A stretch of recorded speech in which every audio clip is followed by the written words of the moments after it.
Belarus അതിർത്തിക്കടുത്തുള്ള ലിത്വാനിയയിൽ നടന്ന പരിശീലനത്തിനിടെ American ആർമിയിലെ 4 സൈനികർ അപ്രത്യക്ഷമായ സംഭവത്തിൽ ദുരൂഹത ഏറുകയാണ്. ഇത് സംബന്ധിച്ച് NATO secretary general mark Rutte അവരുടെ കുടുംബങ്ങൾക്ക് അനുശോചനം അറിയിച്ചുകൊണ്ട് ആശയക്കുഴപ്പം സൃഷ്ടിച്ചത് അമേരിക്കയ്ക്ക് കടുത്ത അതൃപ്തി ഉണ്ടാക്കിയെന്നാണ് വിവരം.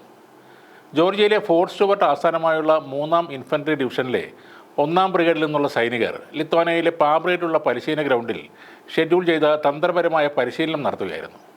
അതിനിടയ്ക്കാണ് പെട്ടെന്ന് 4 സൈനികരെ കാണാതായത്.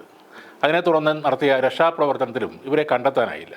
ഇതിനിടെ പരിശീലനത്തിനിടെ കാണാതായ 4 സൈനികർ പ്രവർത്തിച്ചിരുന്ന M88 ഹെർക്കുലീസ് കവചിത വാഹനം ലിത്വാനിയയിൽ നിന്ന് കണ്ടെത്തുകയും ചെയ്തു. ആ വിവരം അമേരിക്ക തന്നെയാണ് പുറത്തുവിട്ടത്. പരിശീലന മേഖലയിലെ ഒരു ജലാശയത്തിൽ മുങ്ങിക്കിടക്കുന്ന നിലയിലാണ് ഈ കവചിത വാഹനം കണ്ടത്. എന്നാൽ സൈനികർക്കായുള്ള തിരച്ചിൽ തുടരുകയാണെന്ന് അമേരിക്കൻ സൈന്യം കൂട്ടിച്ചേർത്തു. നിലവിൽ സൈനികരുടെ മരണം സ്ഥിരീകരിക്കുന്ന തെളിവുകളോ വിവരങ്ങളോ ഇല്ല എന്ന് ലിത്വാനിയൻ സ്വായുധ സേനയും പ്രഖ്യാപിച്ചിട്ടുണ്ട്. അമേരിക്കൻ സൈനികർ മരിച്ചുവെന്നാണ് നാറ്റോ മേധാവി സ്ഥിരീകരിച്ചത്.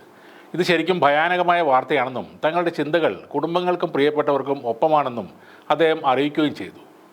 എന്നാൽ മാർക്ക് റൂട്ട് പുതുതായി വരുന്ന വാർത്താ റിപ്പോർട്ടുകളെ പരാമർശിക്കുക മാത്രമാണ് ചെയ്തതെന്നും കാണാതായവർ മരണപ്പെട്ടതായി സ്ഥിരീകരിക്കുന്നില്ല എന്നും നാറ്റോ വക്താവ് അലിസൺ പിന്നീട് വ്യക്തമാക്കി.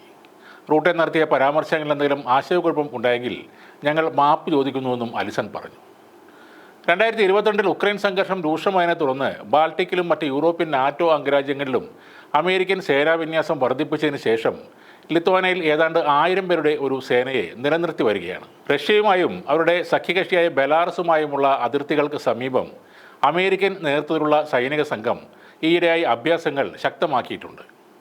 കഴിഞ്ഞ ആഴ്ച ലിത്വാനിയ, ലാത്വിയ, എസ്റ്റോണിയ, പോളണ്ട് എന്നീ രാജ്യങ്ങളിലെ സൈന്യങ്ങൾ റഷ്യയിൽ നിന്നുള്ള സൈനിക ഭീഷണി വർദ്ധിക്കുന്നു എന്ന് ചൂണ്ടിക്കാണിച്ച് ഒട്ടാവ ഉടമ്പടിയിൽ നിന്ന് പിന്മാറണമെന്ന് അവരുടെ സർക്കാരുകളോട് ആവശ്യപ്പെട്ടു.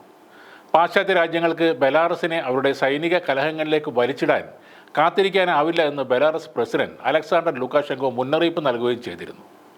മിൻസ്കിൻ്റെ കണക്കുകൾ പ്രകാരം രാജ്യത്തിൻ്റെ അതിർത്തികളിൽ 20,000 നാറ്റോ സൈനികർ നിലയുറപ്പിച്ചിട്ടുണ്ടെന്നാണ് പറയുന്നത്. കവചിത വാഹനം കണ്ടെത്തിയിട്ടും സൈനികരുടെ യാതൊരു വിവരവുമില്ലാത്തത് ഏറെ ദുരൂഹതകൾക്ക് വഴിവെക്കുകയാണ്. Belarus, Russia എന്നിവരിലേക്കാണ് സംശയദൃഷ്ടികൾ നീളുന്നതും. റഷ്യയുടെ ഏറ്റവും വലിയ സാമ്പത്തിക രാഷ്ട്രീയ പങ്കാളികൾ കൂടിയാണ് ബെലാറസ് എന്നത്.